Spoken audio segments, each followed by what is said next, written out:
দণ্ডবোধ জোহার। আমার নাম হচ্ছে রাকেশ মদিকোড়া। আপনারা দেখছেন রাকেশ মদিকোড়া ভয়েস।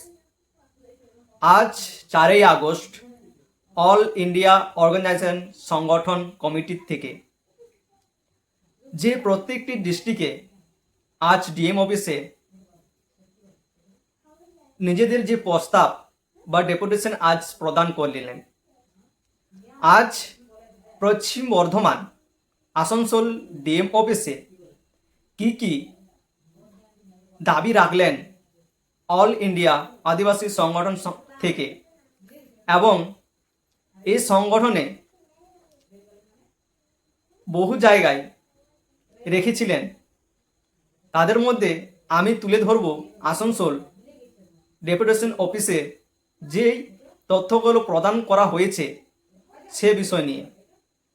আর এখানে বহু কিছু রয়েছে যে আদিবাসীরা এখন পর্যন্ত যে নিউজ বা সরকারের যে কার্যকলাপ রয়েছে সেগুলি থেকে তো বলে দিচ্ছে, বাট আদিবাসীরা সেটা পাচ্ছে না। অনেকেই মনে করছে যে আদিবাসীরা সব কিছুই পাচ্ছে, আরেকশন পাচ্ছে, অনেক কিছু যেগুলো আছে যেটা আমাদেরকে সরকার ঘুমরা করছে, মানুষের কাজ খেয়ে বুঝিয়ে দিচ্ছে। এরা এই সমস্ত কিছু যে তথ্যগুলো আপনারা শুনতে পাচ্ছেন সেগুলো ভাবছে এরা আদিবাসীরা সব কিছুই পাচ্ছে। তার মধ্যেও এরা কেন বারবার পথ অবরোধ বা প্রত্যেকটা ডিএম অফিস বা অন্যান্য তথ্য বা অন্যান্য জায়গায় তারা ধর্ণা কেন দিচ্ছে বা প্রদর্শন কেন করছে? তো অনেকেই এই সওয়ালগুলো মাথার মধ্যে চলে, তো তা আজ এই ডেপুটেশনে দেওয়া হলো। তো এই ভিডিওর মধ্যে আপনারা জানতে পারবেন কোন কোন তথ্য এখানে সাবমিট করা হয়েছে, যে ডিএম অফিসকে দেওয়া হয়েছে, সেগুলো আপনারা জানতে পারবেন আর বুঝতেও পারবেন যে আদিবাসীরা এই জিনিসগুলো আপনারা যে ভাবছিলেন সেগুলো আজও পাচ্ছে কিনা। যদি আদিবাসীরা এই জিনিসগুলো পাত তো কেনই বা ডিএম অফিসের কাছে আসতো, বা কেনই বা এই দাবিগুলো বারবার কেন করতো?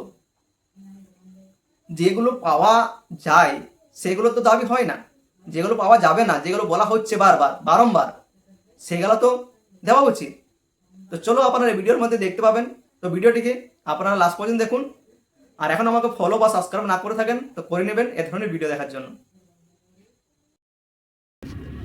আজকে আমরা পশ্চিম বর্ধমান ডিএম অফিসে দাঁড়িয়ে আছি।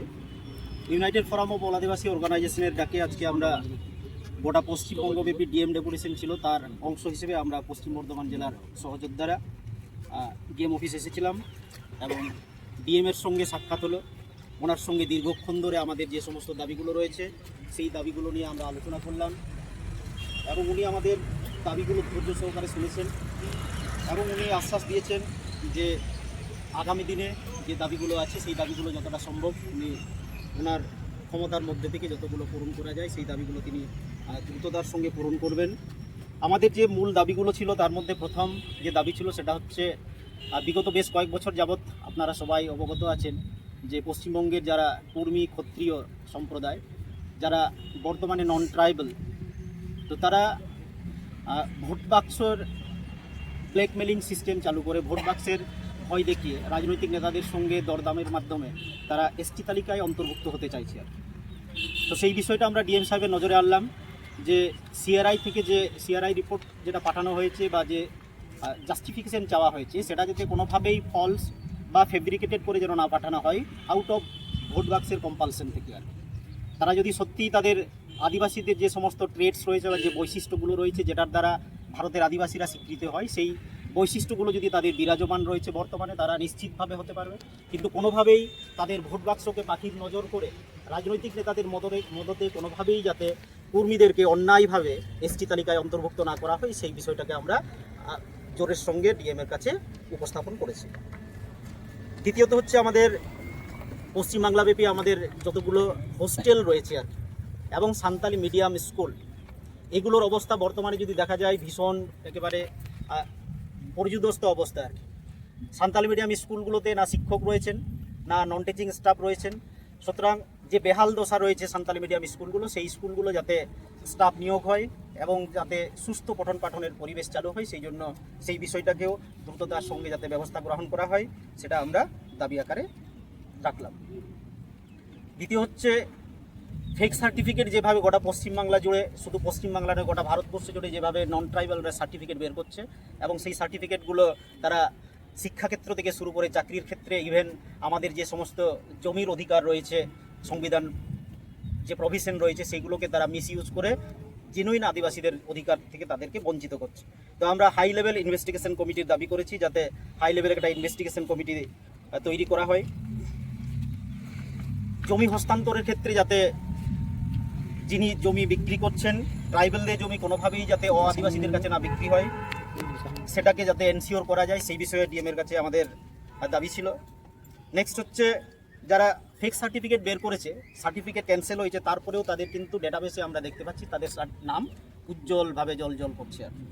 তো তাদের যাতে সেই নামটা সরিয়ে দেওয়া হয় সেখান থেকে, সেই সঙ্গে তাদের এগেনস্টে যাতে লিগ্যাল অ্যাকশন নেওয়া হয়, ভারতের সংবিধান অনুসারে আইন ব্যবস্থা অনুসারে যা যা ব্যবস্থা নেওয়া যায় সেই ব্যবস্থা যাতে নেওয়া হয় সেই ব্যাপারের উপরে আমরা জোর দিয়েছিলাম আর কি। স্যার আশ্বাস দিয়েছেন যে তিনি সেই বিষয়ে তিনি পদক্ষেপ করবেন আর। ফরেস্ট রাইট অ্যাক্ট যেটা 2006 সালে প্রণীত আইন, বর্তমান পরিস্থিতিতেও এখনও পর্যন্ত তা ধরাতলে এখনও আসেনি। তো সেই বিষয়টাকেও আমরা জোর দিলাম যাতে ধরাতলে সেটার প্রয়োগ হয় এবং আদিবাসীরা যারা ফরেস্টের মধ্যে রয়েছে এবং যাদের জল জঙ্গল জমিন অধিকার সুনিশ্চিত করা যায় সেই বিষয়টার উপরেও আমরা ডিএম সাহেবের নজর আকর্ষণ করলাম। নেক্সট হচ্ছে স্কলারশিপ সম্পর্কে সকলেই জানেন যে আদিবাসীদের প্রচুর স্কলারশিপ, এই ধরনের সোশ্যাল মিডিয়া আপনারা দেখে থাকেন যে আদিবাসীদের সম্পর্কে বলা হয় প্রচুর স্কলারশিপ, ওদের কিছুই করতে হয় না, শুধুমাত্র জন্মানোর পরে হামাগুড়ি দিয়ে স্কুল পৌঁছালে এই সমস্ত স্কলারশিপ দিয়ে তাদের বিশ্ববিদ্যালয় এবং পিএইচডি করা যায়। কিন্তু বর্তমান পরিস্থিতির সঙ্গে কেউ ওয়াকিবহাল নন, যারা বাইরে থেকে দেখছেন তাদের কাছে একটা ভুল ধারণা রয়েছে। কিন্তু বাস্তবে যদি দেখা যায় আমরা দেখেছি যে বাস্তবে স্কলারশিপের যে সুবিধা সেটা কিন্তু জেনুইন এসটি ছেলেমেয়েরা বা এসসি ছেলেমেয়েরা পাচ্ছে না। সেই বিষয়টা আমরা জোর দিয়ে বললাম যাতে তাদের প্রত্যেক বছর স্কলারশিপ যাতে স্টুডেন্টরা পায়, সেই সঙ্গে হোস্টেলগুলো যেগুলো রয়েছে সেগুলোকে যাতে রিওপেনিং করা হয় এবং সরকারি খরচে যাতে এসসি এসটি ছেলেমেয়েরা থাকতে পারে সেই বিষয়টা যাতে স্যার এনশিওর করেন। বিশেষ করে আমাদের পশ্চিম বর্ধমান জেলার বেশ কয়েকটি স্কুলের হোস্টেল বন্ধ আছে, সেগুলোর সম্পর্কেও আমরা ওনাকে ওয়াকিবহাল করলাম।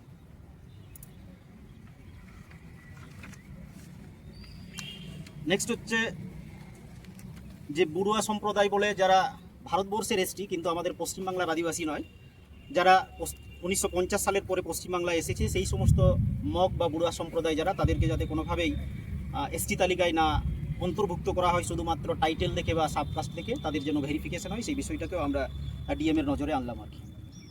সেই সঙ্গে আমাদের আরও কিছু লোকাল ইস্যু ছিল, সেই ইস্যুগুলোর কথাও আমরা ডিএমের নজরে আনলাম। যেমন আমাদের আসানসোলের ইসমাইলের কোড়াপাড়া, যেখানে বংশ পরম্পরায় আমাদের আদিবাসী সম্প্রদায় কোড়া সম্প্রদায় অনেক বছর ধরে বংশ পরম্পরায় বসবাস করছে, কিন্তু এখনও পর্যন্ত তাদের কাছে সেই জায়গায় বসবাসের জন্য যে লিজ বা পাট্টার যদি কোনো এনি কাইন্ড অফ প্রভিশন যদি থাকে তাদের সেখানে সত্ত্ব হিসেবে বা অধিকার পাওয়ার জন্য সেই ব্যবস্থা যাতে ডিএম করেন। আদারওয়াইজ তারা পশ্চিমবাংলার অধিবাসী, ভারতবর্ষের একেবারে প্রাচীন জাতি, তারপরেও আজকেও তারা কিন্তু সরকারি কোনো সুযোগ সুবিধা পাচ্ছে না। সেই বিষয়টাতেও আমরা ডিএমের দৃষ্টি আকর্ষণ করলাম এবং ওনাকে বললাম যাতে দ্রুত ব্যবস্থা করা যায়, এনি কাইন্ড অফ প্রভিশন দিয়ে তাদের যাতে অধিকার প্রদান করা যায় সেই বিষয়টা যেন উনি দেখেন। উনি আশ্বাস দিয়েছেন ওটা আরবান ডেভেলপমেন্টের সঙ্গে কথা বলে উনি কিছু একটা করবেন। যেগুলো আশ্বাস দিলেন আমরা আশ্বস্ত হয়েছি, ডিএমের সঙ্গে কথা বলে তিনি ধৈর্য সহকারে শুনেছেন। আগামী দিনে আমরা ফলো আপ করবো, যদি কোনো দাবি পূরণ না হয় তাহলে আগামী দিনে আরও বৃহত্তর আন্দোলন কয়েক হাজার আদিবাসী সম্প্রদায়কে নিয়ে আমরা ডিএম অফিসের সামনে আরও বড় আন্দোলন কিছু করতে পারি, সেই ধরনের ভাবনাও চলবে যদি আমাদের যে আশ্বাসন দেওয়া হয়েছে সেগুলো যদি না পূরণ হয়। নমস্কার, আমি গৌতম।